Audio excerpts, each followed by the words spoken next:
Guys, welcome back to my channel. If you're new here, my name is Blessing O'Brien, and I really hope that you like this video and you subscribe to my channel at the end of it. Okay, so anyway, today you guys, we're going to be talking about the process of buying a home in the UK.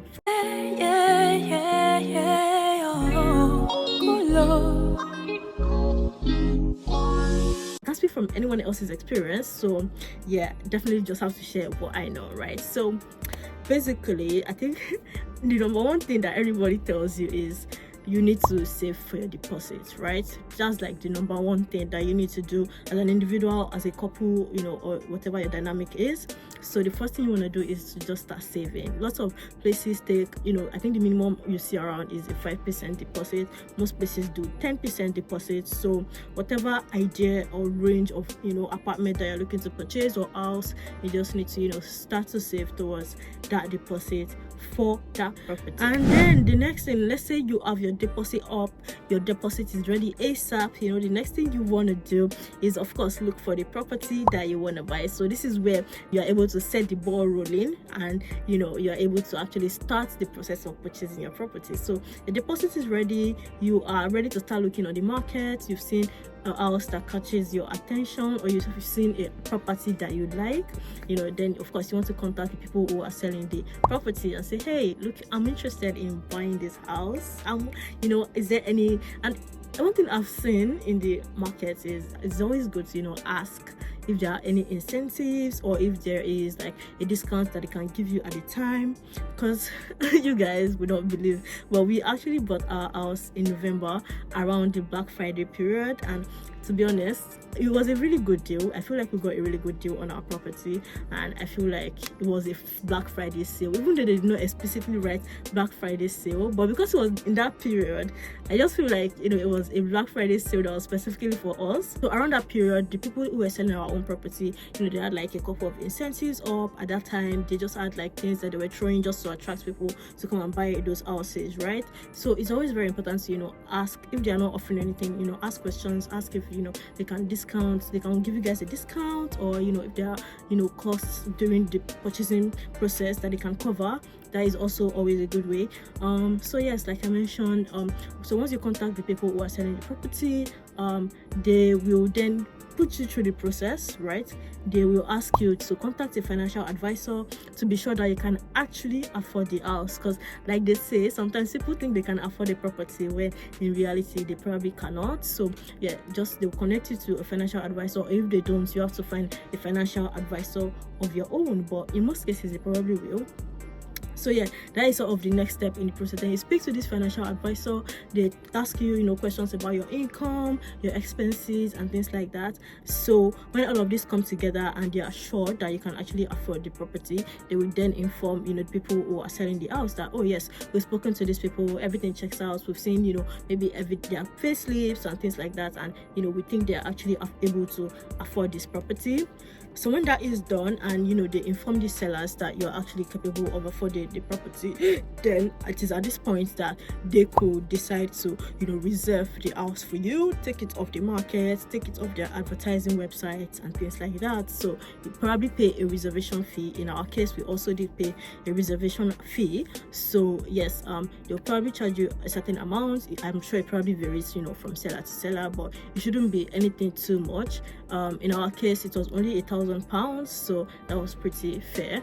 But you know, I don't know, it could vary, like I said, from, you know, seller to seller.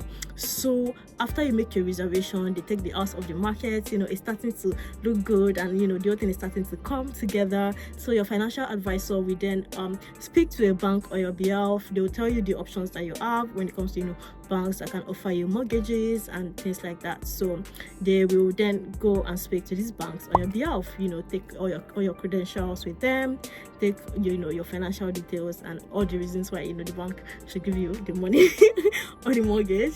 So yes, the financial advisors will do this for you. You also need to contact a solicitor. So solicitors are the ones who will sort of like register the land, pay your stamp duty. They'll also be the liaising sort of person between yourself and the sellers. So they'll be like your legal, like your lawyers basically. They'll be the ones basically running the whole process for you, right?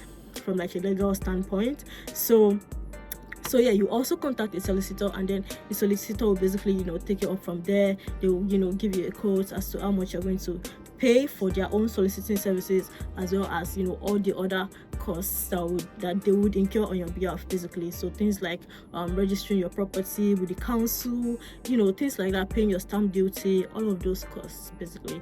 So in our case, they give us a rundown, they give us a breakdown of, you know, everything that all those things are going to cost us. And, you know, we just had an idea of how much, you know, all of that was going to cost. And, you know, eventually we paid that, and we also paid our deposit to the solicitors, and the solicitors sent the deposit to the sellers. While the solicitors are doing their thing, the financial advisor is, don't forget, trying to help you chase your mortgage and get you good rates and whatnot. So when they eventually do that, they'll come back to you and tell you, oh, a certain lender is willing to, you know, give you this mortgage, so are you willing to take it? They'll give you the different options. Do you want a 2-year fixed rate? Do you want a 5-year fixed rate? All of that. So when they give you the options, of course, you go home, do your own maths and see which one is best for you.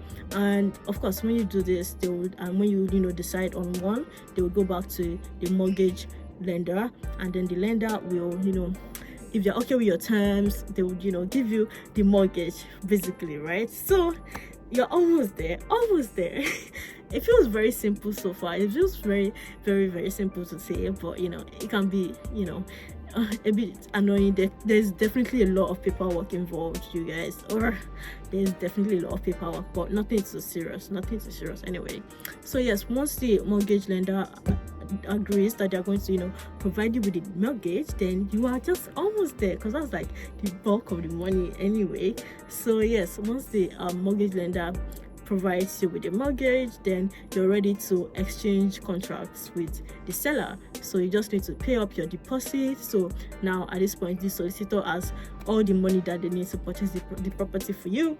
So just, you know, fill all the necessary forms, you know, provide all the necessary documentation, and then the solicitor will take all of this and exchange contracts with the seller, and then, you know, the house becomes legally yours. How excited. Anyway, so far I think that's all. I don't think I've missed anything, but I've just run through like how everything went in my experience, like I said. But yeah, nothing too serious, it's true, you know. But anyway, you guys, so yeah, that's the process of buying a property in the UK, especially in London. There might be some tweaks here and there in other places that I do not know about, but yeah, that was our experience, and it was quite fast. Actually, it was really fast, because we were not I probably said this in all my videos, but we were like not exactly ready to buy at this point. Not like financially ready. I think we were financially ready, but like we're just not ready to make that commitment just yet. But this house was sort of a really good deal that could not be turned down. So we just had to do it. But anyway, when we checked the apartments, like when we knew about the apartments, I think within a month, everything was already completed. Like everything was done, so it can actually be that fast, right? That's what I'm trying to say. But whew. Anyway, long story short, those are the things that basically need to be done when it comes to buying a property. I hope you guys have learned a thing or two. But anyway, don't forget to like this video, subscribe to my channel, and yeah, I'll see you again in my next video. Until then, take care and stay safe. Bye.